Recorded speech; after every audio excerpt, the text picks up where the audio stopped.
Hello दोस्तों, पुष्पा की रसोई में आपका स्वागत है। आज मैं बनाने जा रही हूँ इस आटे और मैदा का बड़ा ही टेस्टी नाश्ता। ये मैंने 1 कटोरी आटा लिया है और ये 1 कटोरी से थोड़ा कम मैंने मैदा लिया है। अब हम एक परात लेते हैं। परात में ये हम आटा डालेंगे, फिर हम ये मैदा भी डालेंगे। इसके अंदर डालेंगे हम अब थोड़ा सा नमक। नमक डालने के बाद हम हल्का सा डालेंगे इसमें ऑयल, 1 से 2 चम्मच। अब हम इसे मिक्स कर लेते हैं।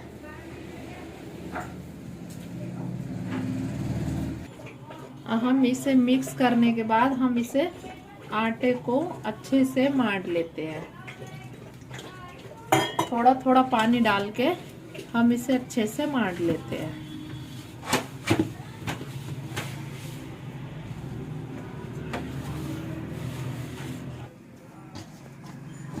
इस तरीके से आटे की वो जैसे रोटी का आटा मारते हैं उसी तरीके से हम इस आटे को मार लेंगे। इस तरीके से, ज़्यादा टाइट नहीं, ज़्यादा ढीला नहीं।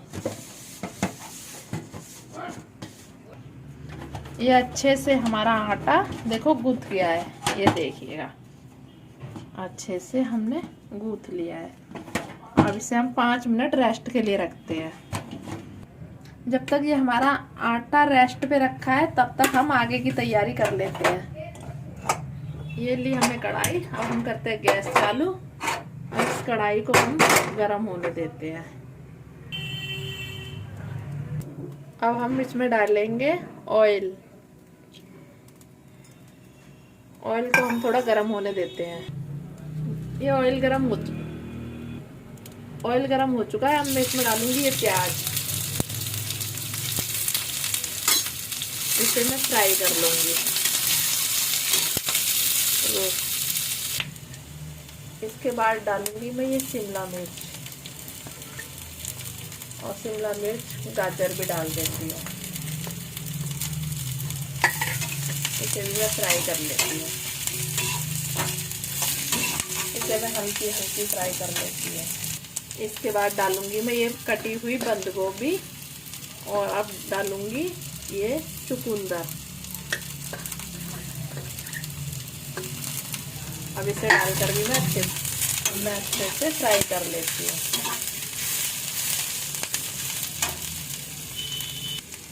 इसके बाद डालूंगी मैं थोड़ा सा अदरक लहसुन का पेस्ट।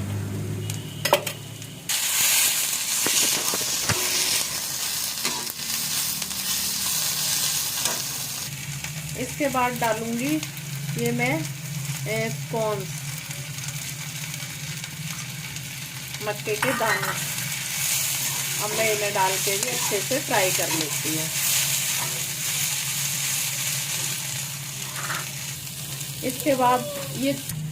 इसके बाद मैं डालूंगी ग्रेट करे हुए आलू। इसको भी मैं मिक्स कर लूंगी। इस आलू को भी मैं अच्छे से मिक्स कर लूंगी।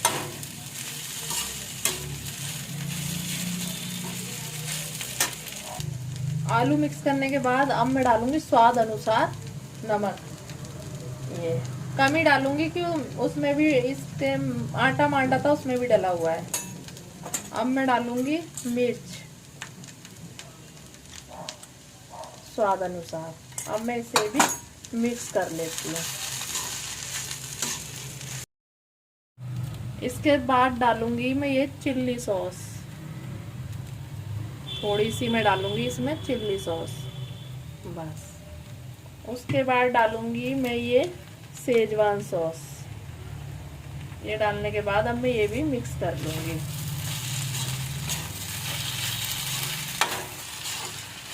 इस तरीके से मैं ये भी मिक्स कर लूंगी।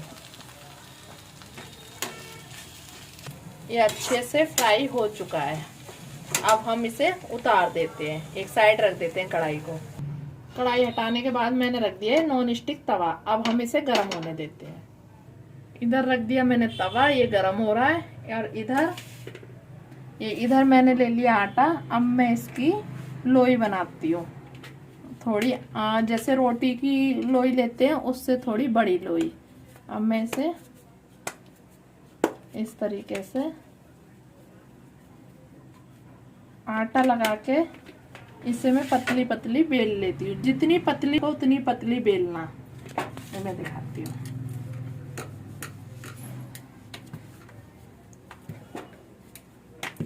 कि जितनी पतली हो जाए उतना ही बढ़िया है। ये देखिएगा हमने इतनी बड़ी रोटी बेल ली है। अब हम ये टिफिन लिया है मैंने, इससे मैं काटूंगी इस तरीके से। अब पहले मैं इसे निकाल लेती हूँ। ये तुम चाहो तो कुछ थोड़ा बड़ी भी काट सकते हो, मैंने थोड़ी ये छोटी काटी है। जैसे रोटी बराबर भी काट सकती हो। ये देखो मैं इसी तरीके से इस पे तवे पे डालूंगी ऐसे, इस तरीके से। और भी काटती हूँ। इस वाली रोटी में से मेरी 3 ये रोटियां बनी है। ये मैं इस पे डाल देती हूँ जब तक मैं हल्का हल्का से सिकने देती हूँ। जब तक मेरी ये वाली रोटियां सिक रही हैं तब तक मैं एक और बना लेती हूँ।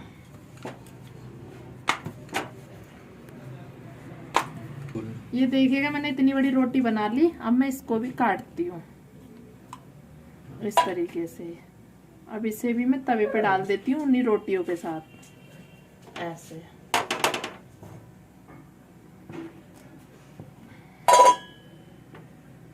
इस तरीके से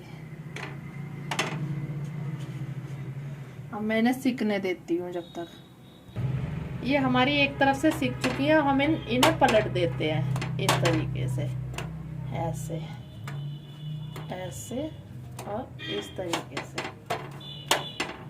और हल्का हल्का हम इन पे ऑयल लगा लेते हैं सारी रोटियों पे।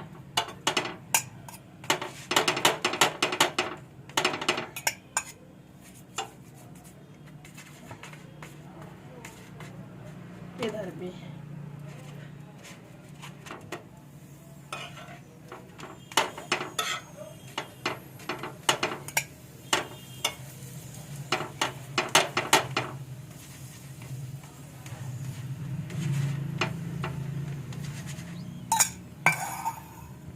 ये हमारे सिक कर तैयार हैं। अब हम इन्हें निकाल लेते हैं एक प्लेट में।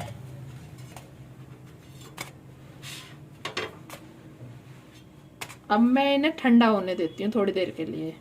ये हमारी सारी रोटियां ठंडी हो चुकी हैं। अब हम इस पे लगाएंगे ये टमाटो सॉस, या आपका मन करे आप टमाटो सॉस भी लगा सकते हो, हरी चटनी भी लगा सकते हो धनिए की, आपका मन करे जैसे भी लगाओ, या मेयोनीज लगा लो, पर मैं लगाऊंगी टमाटो सॉस। देखा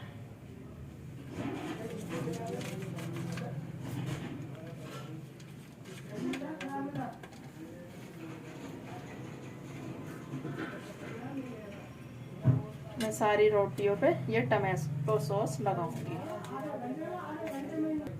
टमाटो सॉस लगाने के बाद जो मैंने मसाला बनाया था मैं वो लगाती हूँ इस तरीके से। खूब भर भर के लगाना मसाले को। इस तरीके से मैं सब पे ही लगा लेती हूँ।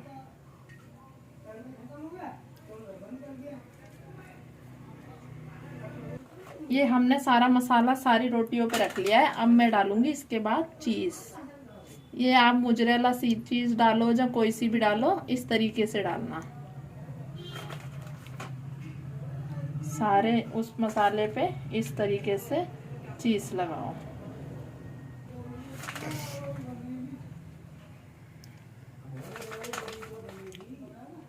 अब मैं ऐसे लगाने के बाद इसे इस तरीके से फोल्ड कर दूंगी। सारी रोटियों को इसी तरीके से मैं करती हूँ फोल्ड।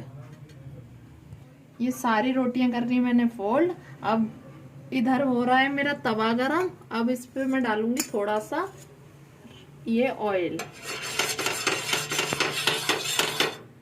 अब मैं इन रोटियों को सेकने के लिए रखूंगी। इस तरीके से।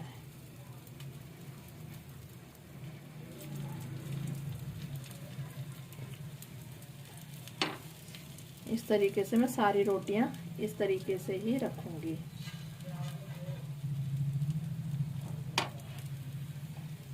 अब मैं ऐसे अलट पलट करके इन्हें सेक लेती हूँ। अब मैं थोड़ा सा इसे ऑयल भी लगा लेती हूँ इस तरीके से। अब मैं इसे पलटती हूँ ऐसे, इस तरीके से मैं पलट देती हूँ इसे ऐसे ऐसे। अब मैं इसे अच्छे से सेक लेती हूँ। ये देखिएगा हमारे सारे टाकोस बनकर तैयार हो गए हैं। अब मैं आपको सर्व करके दिखलाती हूँ। ये देखिएगा दोस्तों, सर्व करने के बाद कुछ इस तरीके से लग रहे हैं हमारे टाकोस।